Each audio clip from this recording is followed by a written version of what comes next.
Assalamualaikum warahmatullahi wabarakatuh, Bapak Ibu mahasiswa Prodi Apoteker Farmasi UMI. Hari ini kita akan ketemu untuk pembahasan materi berikutnya, yaitu tentang evaluasi penggunaan obat dan pemantauan kadar obat di dalam darah. Tetapi sebelumnya saya akan jelaskan sedikit untuk diskusi kali ini. Saya akan bagi dalam beberapa bagian. Di bagian pertama, di mana Anda menonton video ini terkait dengan evaluasi penggunaan obat, kemudian nanti saya akan berikan dua kasus ya tentang evaluasi penggunaan obat dan juga pemantauan kadar obat, dan di pertemuan diskusi berikutnya kita akan membahas tentang kedua kasus tersebut, terutama untuk pemantauan kadar obat di dalam darah. Baik, untuk evaluasi penggunaan obat sendiri. Evaluasi penggunaan obat sendiri adalah sebuah proses sistematik yang dilakukan secara berkesinambungan yang tujuannya untuk menilai apakah suatu terapi yang diberikan pada pasien itu sudah rasional dan sudah sesuai dengan standar pelayanan kefarmasian dan juga standar pelayanan kesehatan. Hal ini sebenarnya mengacu pada Permenkes nomor 72 dan juga petunjuk teknis standar pelayanan kefarmasian.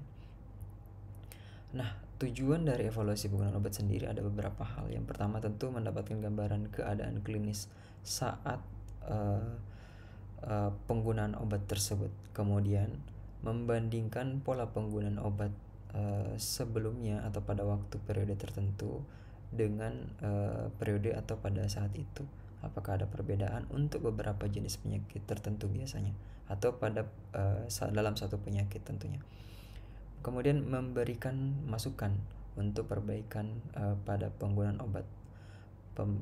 Kemudian menilai pengaruh intervensi atas penggunaan obat tersebut. Apakah jika misalnya ada perbaikan yang dilakukan pada penggunaan obat tersebut, apakah perbaikan tersebut punya efek positif terhadap perkembangan pasien secara klinis atau tidak.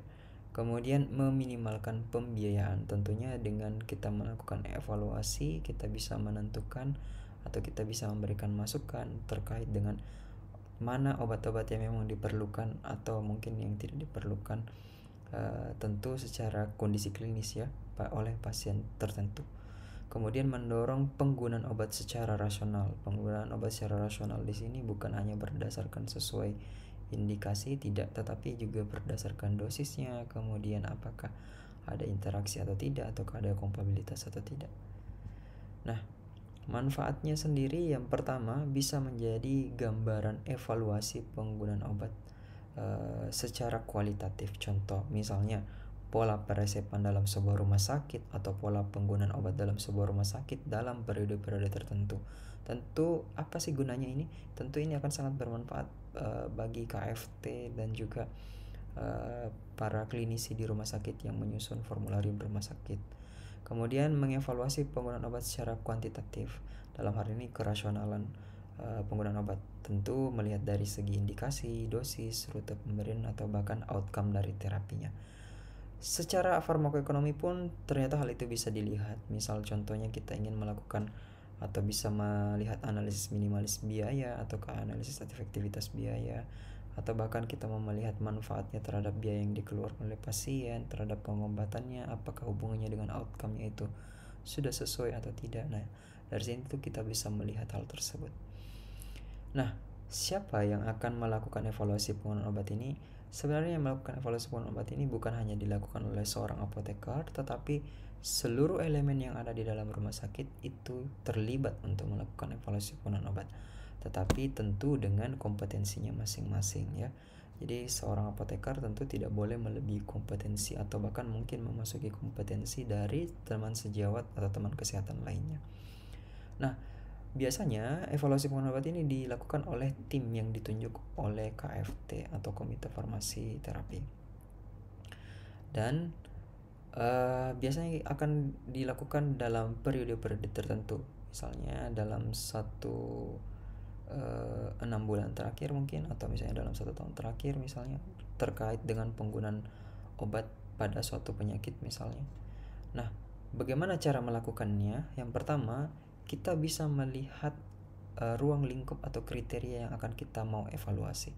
Tentu kalau misalnya kita berbicara evaluasi dari segi apoteker, tentu kita bisa melihat mungkin dari segi dosis yang diberikan untuk penyakit pasien tersebut, atau misalnya pada pasien yang termasuk kelas khusus ya, seperti kayak kelas geriatri, pediatri, atau bahkan mungkin ada gangguan khusus seperti gangguan ginjal ataupun gangguan hati, apakah sudah sesuai atau tidak. Kemudian tentu hal ini harus mendapatkan persetujuan dari pimpinan ya, pimpinan tertinggi dari rumah sakit juga tentunya. Kemudian sosialisasi kegiatan ini di depan klinisi, jangan sampai mungkin ya klinisi atau dalam hal ini dokter beranggapan bahwa apoteker ingin mencari kesalahan misalnya ya, padahal tujuannya bukan itu, tapi hanya melakukan evaluasi saja. Kemudian data evaluasi yang tadi didapatkan itu dapat dikumpulkan, kemudian dianalisis dan evaluasi. Apakah memang ada perlu perbaikan atau ada perlu adjustment yang harus dilakukan dalam terapi pasien tertentu ya, terkait dengan penyakit, sesuai dengan penyakitnya masing-masingnya. Kemudian setelah itu akan dilakukan evaluasi kembali. Apakah kalau misalnya ada perbaikan atau ada masukan dan itu memang ternyata sudah dilakukan oleh klinisi tentunya dan diterima dengan baik oleh klinisi, apakah ada perbedaan bermakna antara sebelum intervensi tersebut ditambahkan atau intervensi tersebut belum dilakukan ya. Nah, kriteria atau ruang lingkupnya nanti bisa menyesuaikan terkait dengan hasil evaluasinya. Nah, berikutnya hal yang dapat diperhatikan, ada beberapa indikator yang bisa kita lihat. Tentu dari indikator peresepan, kemudian pelayanan dari segi pelayanan ya, pelayanan tenaga kesehatan, entahkah itu perawat, dokter ataupun farmasi apoteker ya. Kemudian dari segi fasilitas yang didapatkan oleh pasien selama perawatan. Semua hal tersebut menjadi indikator penting untuk menilai tidak hanya outcome tetapi juga proses yang dilakukan selama pasien mendapatkan pelayanan kesehatan di rumah sakit. Nah, ini adalah case pertama Anda bisa lihat untuk case evaluasi penggunaan obat ya. Seorang pasien sedang dirawat di rumah sakit dengan diagnosis hipertensi. Pasien diberikan Recolvar amlodipine 10 mg, kemudian Neurosan B, Neurobion, dan pemeriksaan laboratorium terakhir itu mungkin akan keluar besok. Nah, kalau misalnya Anda adalah salah satu tim yang ditunjuk oleh KFT untuk melakukan evaluasi penggunaan obat pada pasien tersebut, kira-kira menurut Anda apa sih yang bisa dievaluasi dari kasus ini ya? Nanti di pertemuan berikutnya kita akan bahas tentang kasus ini. Saya rasa Anda pasti bisa mengerjakan untuk kasus pertama ini. Silakan Anda screenshot kalau misalnya Anda membutuhkan untuk melihat lebih jelas kasus tersebut. Baik, kita lanjut ke tema berikutnya, yaitu tentang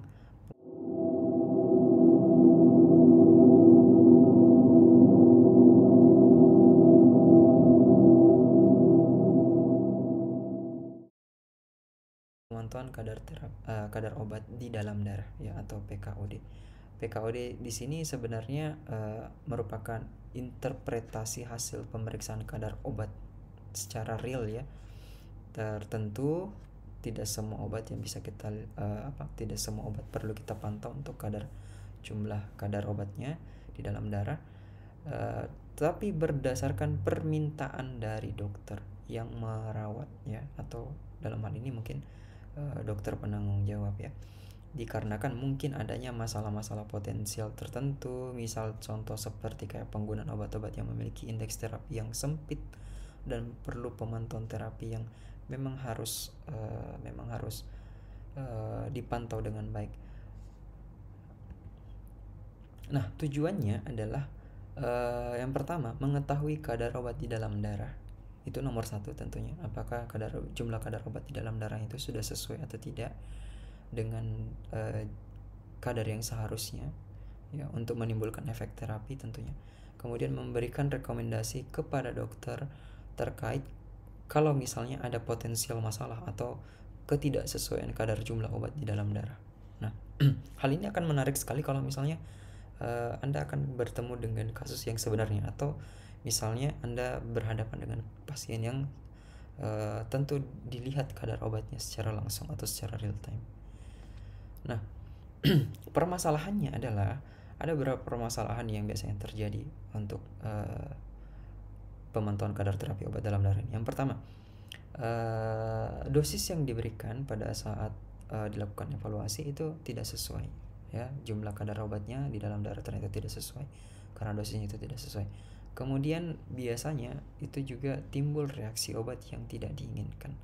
Kemudian adanya interaksi obat antar obat dan obat, ya, misalnya kalau misalnya ada obat A dan obat B yang punya efek yang tentu tidak sinergis, ya, yang mungkin saling menurunkan kadar jumlah obat salah satunya, ya, atau meningkatkan kadar obat salah satunya, kemudian potensial untuk menimbulkan reaksi yang tidak diinginkan atau bahkan hingga toksisitas. Nah, itu bisa dilakukan pemantauan kadar terapi obat. Kemudian interaksi antara ini harusnya kontraindikasi, ya, kontraindikasi antara obat dan penyakit. Kemudian ketidakpatuhan, ya, ketidakpatuhan dari jumlah kadar obat di dalam darah, gitu kita bisa mengetahui apakah pasien itu patuh minum obat atau tidak. Nah, di sini menarik. Kenapa bisa mengetahuinya? Dari jumlah kadar obat di dalam darah, Anda bisa memprediksi bahwa pasien ini pernah melakukan atau pernah missing dalam menggunakan obatnya atau tidak menggunakan obatnya dalam satu periode. Itu akan ketahuan dari jumlah kadar obatnya. Nanti akan sangat menarik ketika Anda melihat contoh kasus yang saya berikan. Kemudian ada dugaan toksisitas, ya. Dugaan toksisitas tentu entahkah itu karena efek interaksi dari antara satu obat dengan obat yang lain, atau misalnya karena kondisi klinis dari pasien itu sendiri. Nah, bagaimana cara melakukannya? Yang pertama, kita harus memilih pasien. Tidak semua pasien harus kita lihat atau kita pantau kadar obatnya di dalam darah, ya. Hanya beberapa pasien saja. Contoh seperti pasien yang menunjukkan tanda-tanda efek samping, ya.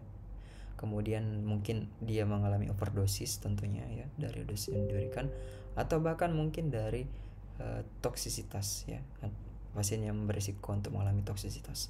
Kemudian efek obat belum optimal.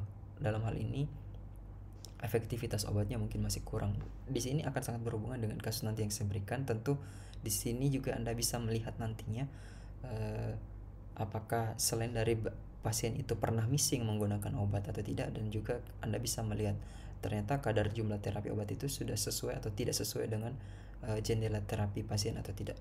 Dan kita akan lebih banyak berbicara tentang farmakokinetik untuk kali ini. Kemudian modifikasi obat atau dosis, ya, modifikasi obat atau dosis. Misal seperti pasien-pasien yang menggunakan obat digoxin, itu perlu kita pantau. Kemudian phenytoin, theophylline, dan beberapa jenis obat yang punya indeks terapi sempit seperti yang Anda lihat pada video ini. Kemudian apoteker yang ingin melakukan pemantauan kadar terapi obat harus menetapkan waktu sampling obatnya. Kenapa? Ketika waktu tersebut berbeda, maka atau misalnya jauh dari waktu pemberian awal, tentu jumlah kadar obatnya juga pasti akan sudah berkurang karena proses wash out yang ada di dalam tubuh. Nah, ini nanti akan Anda lihat dalam contoh kasus yang saya berikan. Nah, kemudian dari hasil yang Anda melakukan interpretasi hasil evaluasi tersebut, pemantauan kadar obat tersebut, Anda bisa melakukan interpretasi kadar obat dalam darah, entahkah itu nanti obatnya itu sesuai ataukah perlu adjustment dosis misalnya, ataukah misalnya perlu penambahan frekuensi pemberian obat misalnya. Nah, itu akan kelihatan dari secara farmakokinetik, itu akan terlihat.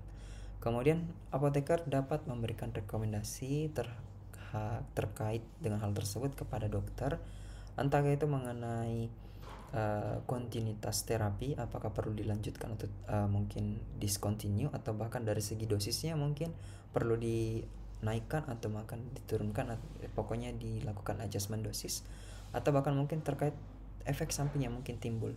Nah, itu bisa dilihat. Kemudian dari hal tersebut tentu apoteker dapat melakukan KIE kepada pasien. Setelah melakukan hal tersebut, tentu apoteker melakukan dokumentasi. Dokumentasinya dilakukan di mana? Tentu dilakukan di CPPT, ya, untuk menuliskan SOAP, ya. Jadi nanti dari kasus yang akan saya berikan, tentu Anda harus membuat SOAP dari kasus tersebut. Baik, case-nya adalah seperti ini. Rentan terapi suatu antibiotik yang diberikan dengan spektrum luas kisaran antara sekitar 1,5 sampai 25 mg per desiliter. Parameter farmakokinetik yang akan dilihat pada populasi normal tentu waktu paruhnya sekitar 18 jam, volume distribusinya adalah 0,1 liter per kilogram berat badan. Nah, yang menjadi pertanyaan adalah bagaimanakah regimen terapi dosis obat pasien tersebut jika digunakan untuk terapi pasien dewasa dengan usia 23 tahun dan berat badannya sekitar 55 kg dan rencana untuk loading dose yang direncanakan itu sekitar 75 mg. Nah, pertanyaan pertama, bagaimana pemberiannya kalau misalnya obat itu diberikan secara infus intravena? Berapakah kecepatan infus yang harus diberikan kepada pasien untuk menyesuaikan kadar obat di dalam darahnya, sehingga tidak terjadi overdosis atau kelebihan kadar obat. Ingat, untuk rentan terapinya cukup luas sih sebenarnya, cuman hanya sekitar 1,5 sampai 25 mg per desiliter, tetapi Anda tetap harus memperhitungkan hal tersebut. Kemudian yang kedua, jika misalnya pemberiannya dilanjutkan secara intravena bolus berulang, berapa sih dosis yang harus diberikan? Nah, pada case ini ketika Anda lihat itu akan sangat menarik dan akan bisa melihat beberapa hal tadi yang saya sebutkan. Yang pertama, apakah mungkin pasien itu pernah missing dosis atau tidak, ataukah mungkin misalnya pasien itu terapi yang diberikan sudah sesuai atau tidak dengan jumlah kadar obat terapi yang secara real time tadi. Baik, kalau begitu saya akan menunggu untuk kasus yang saya berikan kepada Anda untuk Anda kerjakan, entah di kasus evaluasi penggunaan obat dan juga kasus pemantauan kadar terapi obat di dalam darah. Kalau begitu, sampai ketemu pada diskusi berikutnya. Saya tunggu jawaban dari Anda. Terima kasih. Assalamualaikum warahmatullahi wabarakatuh.